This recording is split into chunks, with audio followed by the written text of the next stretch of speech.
What's going on, y'all? So listen. What's going on, y'all? So we are back again for another episode review of Love After Lockup, Life After Lockup, Season 3, Episode 27. Payback is a snitch, okay? Girl, this episode had me a little conflicted. I was like, excuse me, what is going on? Because it was one particular scene I was a little concerned about. I said, now, how did y'all cross paths like that? I was confused, okay? But anyway, we get into the episode. Let's just go ahead. Lindsay and Scott, girl, I'm over them. I'm over Lindsay. I want to break her jaw. I mean, and it is not that I want to fight her. I literally want to break her jaw and bring it down to size because it's too much. You know, her. It just protrudes out. Like, I don't know, something about her just weird. And then the way that she acts, whatever. You know, they say the bitch got caught up in drug paraphernalia and stuff like that, and possession and stealing. Girl, the bitch back in jail. That's what I heard. You know what I'm saying? So I'm not surprised. And looking at this episode and what Scott said, girl, he not surprised either. You know, he came up in his office and all that stuff and looking at the damage that she done. I heard that, the police was called at one point. That's what I heard. Okay. She done been arrested and all this stuff. Girl, Lindsay is a mess, okay? And she really thinks she hot shit, bitch. You hot garbage. That's what you are. Yeah, you hot shit, all right. The hot shit that come out your ass, okay? That's the only hot shit that you is, bitch. Girl, she just a mess. And she up there trying to get the locks changed or whatever. And she on the phone with her friend. And he was like, don't you think that's going to make him suspicious or whatever? And I'm sitting here like, what you mean suspicious? He not gonna be suspicious. He already gonna know what's going on. Second of all, she talking about some out here in Mississippi we got tenant rights. You're not technically a tenant. You're a guest in his home. He's the tenant, okay? You and Miley Grace, y'all guests up in his house, okay? I don't care if he leasing it, if he renting to own, if he just renting it, or he paying a mortgage. You a guest in there. His name is on the deed, on the lease, on the renters insurance and all that stuff. Bitch, that's not your stuff, okay? So technically speaking, if you change those locks, it's a possibility if you want to call the cops on your ass, he can't do that because he could say, bitch, that you trespassing. And then she up here talking about some, he think that he holds all the cards, but technically speaking, I hold all the cards. This whole time I've been playing chess. I'm 5 moves ahead, and he just thinks in the now. I said, girl, you really thought you was doing something when you said that, huh? You really thought you was doing something, then gonna flip her hair. I said, let me tell you something. Let me break this down to you, baby girl. Scott holds the cards. Because all Scott has to do is call the cops in the parole office and tell them to get your ass up out of his house, okay? That is what's going on. Scott can violate the fuck out of you and make your ass go back to jail. You are not out of jail. You are still on parole, okay? Baby, and I'm pretty sure you got a court date or whatever. So, therefore, it's easy to fire your ass and get your ass back up in jail. So, you don't hold no type of cards up in this relationship. You are literally a fucking squatter and a guest. That's what's going on. You and your daughter, unfortunately, okay? And you bring your daughter up in this mess. That's what's trifling about it. But fuck Lindsay, I don't care. Bitch, the only good thing that came out of Lindsay was when she called Scott a fat lip bitch. Girl. And that was last week. That shit had me rolling. I ain't even gonna lie. I said, girl, you see it too, right? I knew you see it. You was just trying to be quiet. You was just trying to be quiet because I couldn't. I would have been said something. I was like, damn, bitch, what happened to your lip?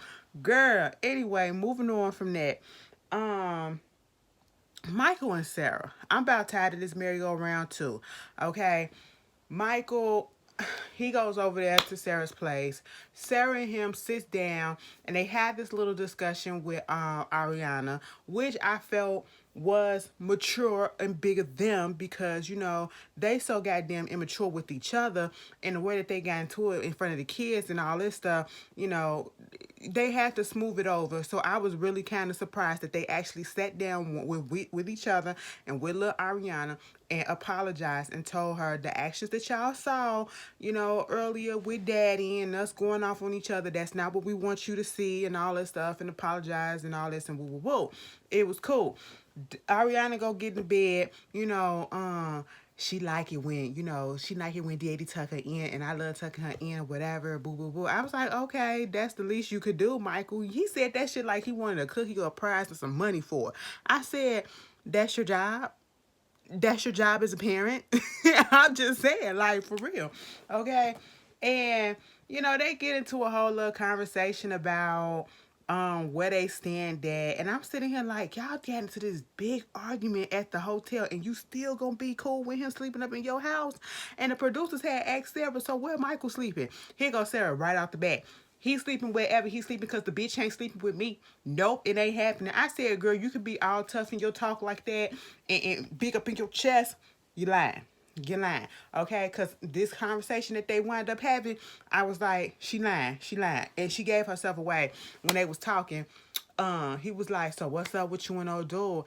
I mean, at this point, I like him. We together, whatever. But I'm truly focused on my family and trying to get us together and all that stuff and, fix that situation or whatever.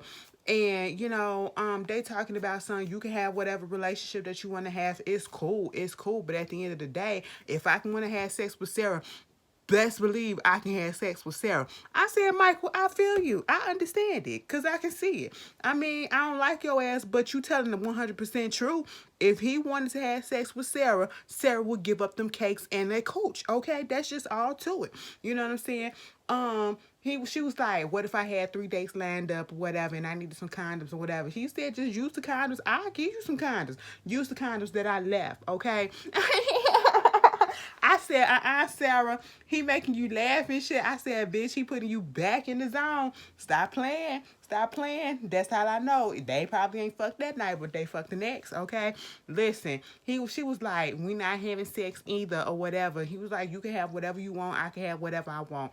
And, she said, he was like, when was the last time we had sex? The last time we had sex was years ago, okay? That's Sarah. And bitch, I'm so glad they differentiated between sex and fucking. Okay, because there is a difference. There's a difference between having sex, there's a difference between making love, and there's a difference between fucking, okay? And what they probably did with Lorraine, that was fucking, okay? And so that probably was sex, but I'm pretty sure they had sex after that because the way Sarah Catter did something, he was like, so when was the last time we fucked though? And she was like, I said, because y'all finna fuck tonight, okay? You just better be glad the baby woke up. I said, I ain't got time for them. They gonna be fucking each other off and on until them kids get grown, okay? And even after, they gonna still be messing with each other. It don't make no sense. So we basically up in an open marriage. Here goes Sarah. No, we not. I said, bitch, you over there fucking Malcolm, right? He fucking Maria and all the other town hoes. What do you mean? No, we not. Yes, y'all are. And that's because Michael won't grant the divorce. Or you won't file the divorce. One of those two, you won't file the divorce. Okay? So, hey, y'all in an open marriage at this point because you're not divorced. So that's exactly what it is. You got your man, he got his bitches, and it is what it is. Moving on from that. Andrea and Lamar. I'm about tired of these hoes too, okay? Mostly Andrea, because it just doesn't make sense. It's like each season she comes with some more bullshit, okay? So she getting Nyla and Priscilla together so that they can leave the hotel and go back home and they can talk things out with Lamar. She avoided his phone calls, but she was saying how she couldn't go to sleep that much because she was just thinking about all the stuff that was going on and, thinking about her role in it and how she's contributed to the issues and, actually thinking about shit. I said it's about goddamn time. It took Nyla to sit there and tell you how you acting for you to realize that you doing this shit in front of your kids and it's not a good example that you're setting, especially for your daughters, okay? And so she goes home, she fixes some stuff or whatever, Tennyson in his own little world. And her whole issue is she got a problem with Lamar not telling Shantae, the issue with Shantae, she has this issue with Shantae that she feels that Shantae has an issue with her because I guess she feels like she's taking her father away or some shit like that. Either way, she feel like Lamar should have handled it. Okay, so Lamar comes in being sweet, calm, cool, and collected.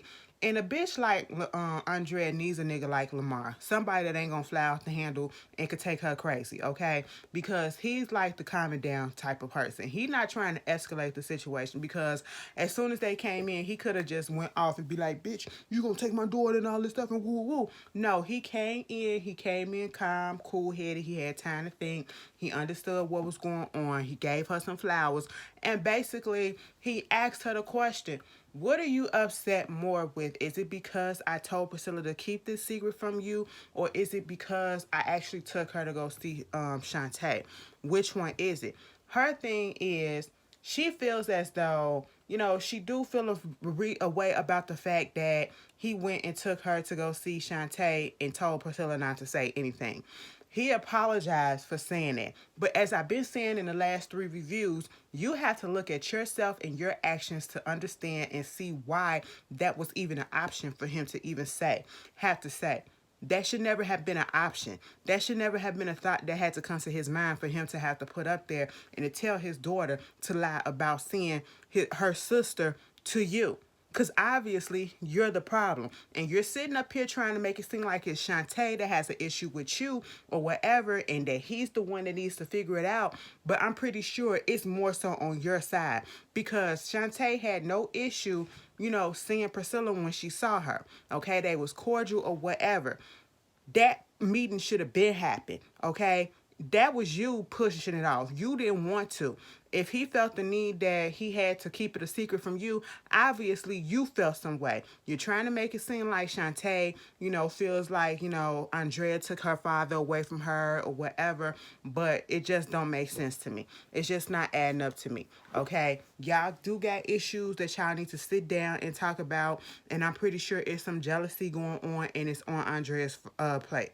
She even said she apologized for being dramatic. I said, bitch, you apologize for right now, but you still gonna be doing the same thing over and over again because you've been doing that shit. That's just how you are. You're a dramatic ass bitch, okay? So moving on from that, Lamar was basically like, we just gonna have to sit down and y'all gonna have to talk it out.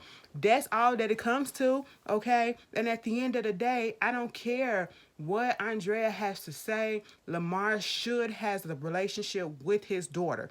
And Lamar, if you are with a woman that don't want you to have a relationship with your child, your firstborn at that, you should not be with that bitch. That tells you all about her character, okay? That's some selfish ass shit. Because it's not all about you. That girl came before you, okay? So therefore, she will always be before you in my book. You know what I'm saying? He can love you and treat you like a wife, but he can still be there for his child as he should, no matter how old she gets. Moving on from that, bitch. I done told that to somebody. Somebody was listening to this like, yeah, I need to stop doing that to my baby daddy. Yeah, stop fucking around with these baby daddies and using these kids as fucking pawns too. And niggas be up in your kid's life, okay? Not just financially, but being up in there physically, bitch, okay? God damn, somebody gonna say, but Ashley, you ain't got, it don't matter. It don't matter. It don't matter. Moving on from that, I told you what the fuck I said, right? You gonna listen to it, right? Exactly. Anyway, John and Lacey. John Lacey and goddamn Shane. Girl, I'm about this triangle. Shane got the patience, okay? Shane got the patience that I don't, and I already know this. Let me tell you something. I've been through something similar to this situation in the sense that there's an ex that you're in a relationship with somebody and the ex just won't go away. The ex just is delusional as fuck. How is it that you have been broken up for almost 10 years and you're still acting like you are with this person, and that person has moved on? I've been in this situation, okay? I've been shamed, all right? So it's crazy. And Lacey, let me tell you something, girlfriend. From one person that's been up in a situation similar to yours, you're going to lose a good man. You're going to lose a good man. I'm just telling you. I don't care if you got pregnant by him or whatever. You carrying his seed. He going to be there for the kid or whatever. He don't look like the type of person that's going to shy away from his responsibility. That's why I like Shane. But you keep this shit up, you going to lose a good man. I'm just telling you. You really are. Because for a little fucking crackhead like goddamn John, a meth head, a heroin addict, okay, bitch, this ain't the 80s while we still smoking heroin, okay? While we still smoking heroin. I mean, I understand saying meth because that's a 2000 something drug, but damn, heroin, bitch, you might as well be smoking crack. That's back there too. Pause. If y'all ain't see the documentary on crack that's on Netflix, y'all need to watch it. It's really, really good. It's an hour and 30 minutes. It's really, really good about how, you know, crack came into the black neighborhoods and how they fucked us over and everything. It's really, really good. But anyway, moving on from that, I sitting here like, Shane came in the house, you know, Lacey making dinner for the family. You know what I'm saying? She come up in the house. Shane come in there. Now, Shane just got this news from the daddy that, you know, John is out of jail, and Lacey told the daddy not to say nothing, but the daddy being messy and spilled all the beans. I like the daddy. The daddy is a messy little bitch, okay? That's all that he is. And I say that in a good way. I don't mean to call no man a bitch, but, you know, it is what it is. But, he messy. He messy, okay? So, Shane come in, the kids sitting down at the table, they eating or whatever. Shane was like, you know, he just got this air about him. And I think Lacey kind of felt it because of the questions that she was asking. And she was being a little sarcastic with it too. And I was like, y'all better not start fighting in front of these kids or whatever. That's not what we do, okay? We don't want to put them morals and them values out there that we fight in front of the kids. Do that in private. Girl, the kids sitting there, Shane goes, so how was y'all day today at school? It was boring. It was boring. What y'all learned? Did y'all learn about lying and how that's bad or whatever? It was like, yeah, I mean, we know that we're not supposed to lie. Right. You know that you're not supposed to lie. The whole time, Lacey sitting there like this, eating her salad. The fuck you getting at? And she was like, so that's what you learned today? That's what you learned today, Shane? You learned some morals and you picked up some moral up in prison? I said, bitch, wait a minute. Lacey, hold on. Where we going with this? Because them kind of fighting words. That's how we start an argument, okay? Shane was just sitting there like, Now I'm giving this bitch an opportunity to say some shit, but she ain't saying nothing, so... let me just take it a little bit further. Girl, he finally put it out there on the table. So, why you ain't tell me that John was out? And she was like, wait a minute, how do you know that? Because your daddy told me that. Lacey is upset that the daddy told. That's understandable. That's understandable because, you know, she told him that in confidence. She didn't want Shane to know about that. She even told her friend she wasn't going to tell Shane. And the friend was giving bad advice saying don't tell the bitch either. Okay? But, you know, at this point... Shane looking like, so you really gonna do this shit? You carrying my seed and you talking to this nigga? You talking to him? That's what's going on? You know, she ain't tried to say that she was talking to him. He was like, basically, how you know that he was out? How you know that he was out? She never really answered the question. I said, God damn. Lacey, you gonna fuck this relationship up. Now, we really thought that it was gonna be the dude that's gonna mess the relationship up. But Lacey, you gonna mess this shit up, okay? Leave John and his crackhead dick alone, okay? Leave it alone. It's poison. You don't need that, okay? You're on to better, all right? Stop that. Moving on from that,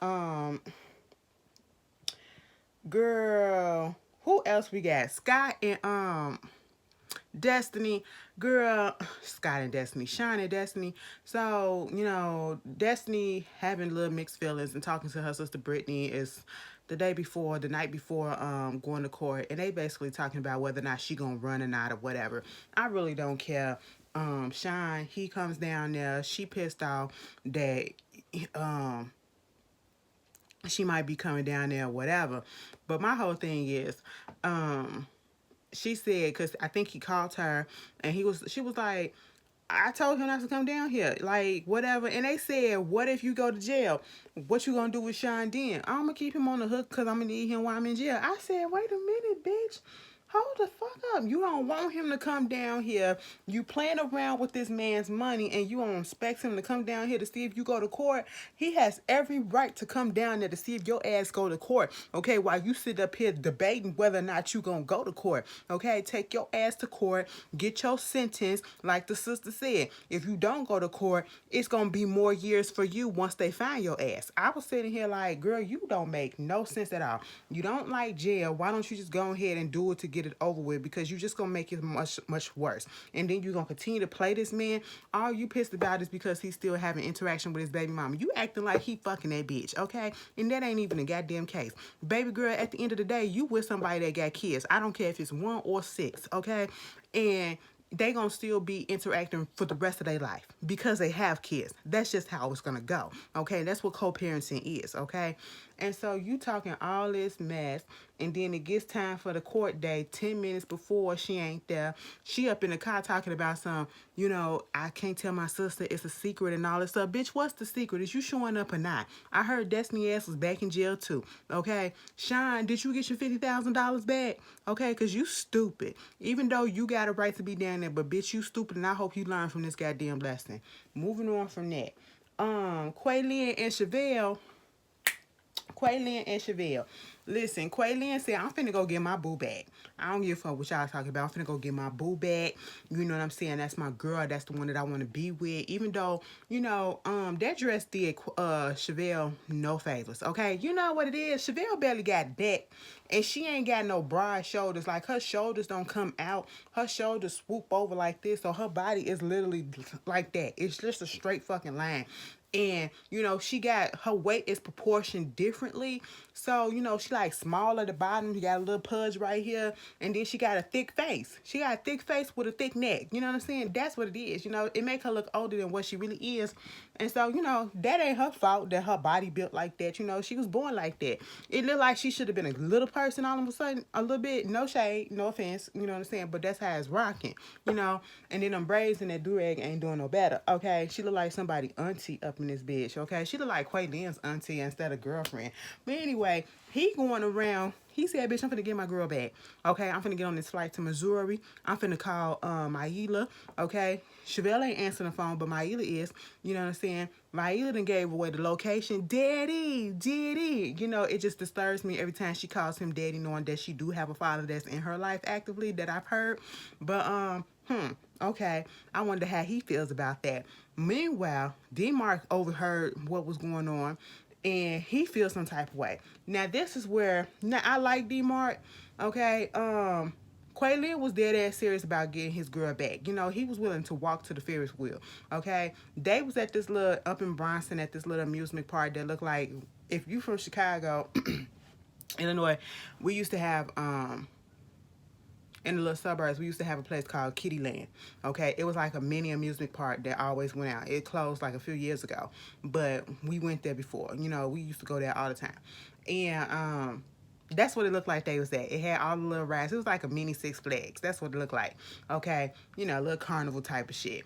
And Quaylin was willing to walk. That lady told him it's a 4-mile walk if you want to walk, but we got trolleys and shit to get there or whatever. Okay, you gotta do what you gotta do to get your girl back. I said, yes, Miss Lady.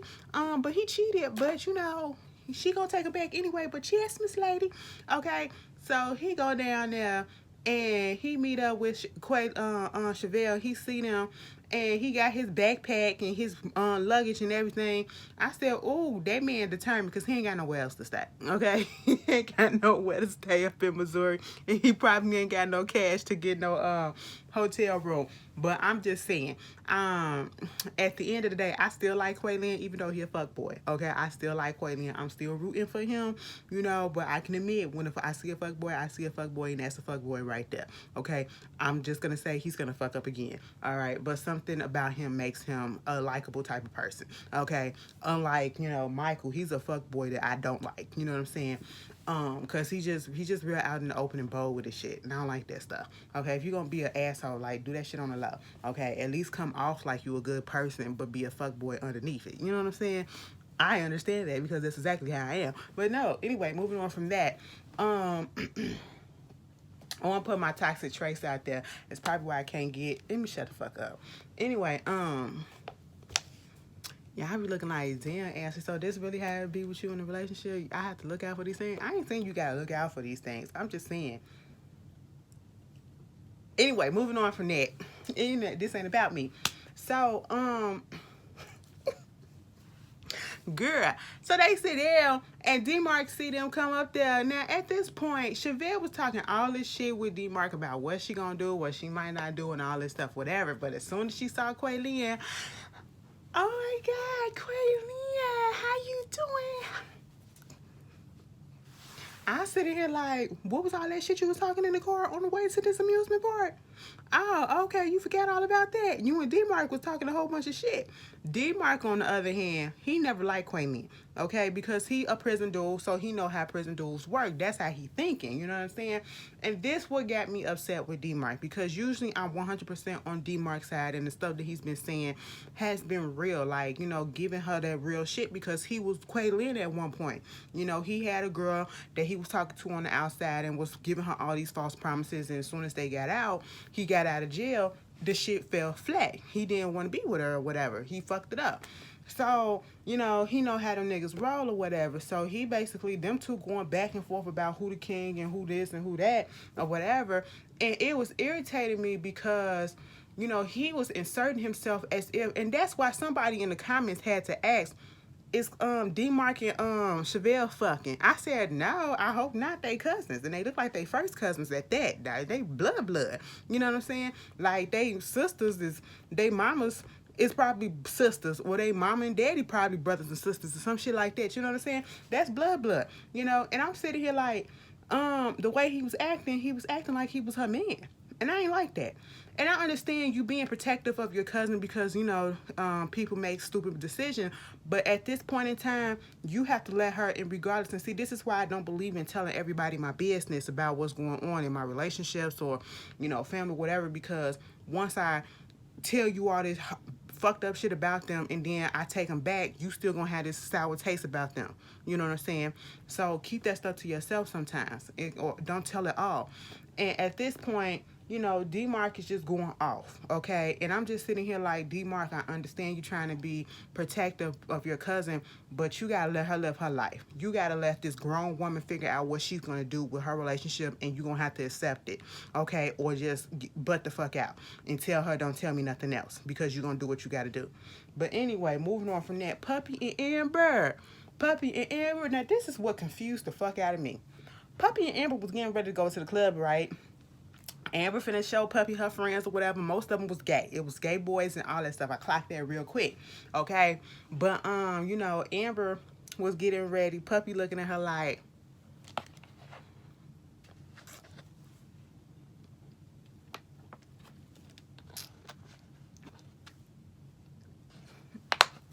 I said, damn, Puffy, you can't make it that much more obvious that you really want this girl like that. She was like, girl, yes, I just want, and she even said, you know, I just want her hands all over me. I was like, bitch, I understand. We in the pandemic. I ain't had nobody touch this body in a minute. And it's just,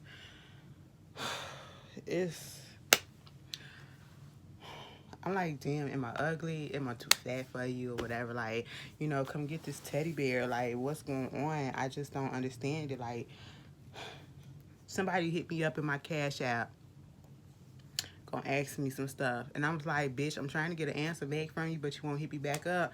I was like, well, fuck it, bitch. You don't want this. But anyway, moving on from that, if you watching, well, anyway, moving on from that, this ain't, like I said, this ain't about me.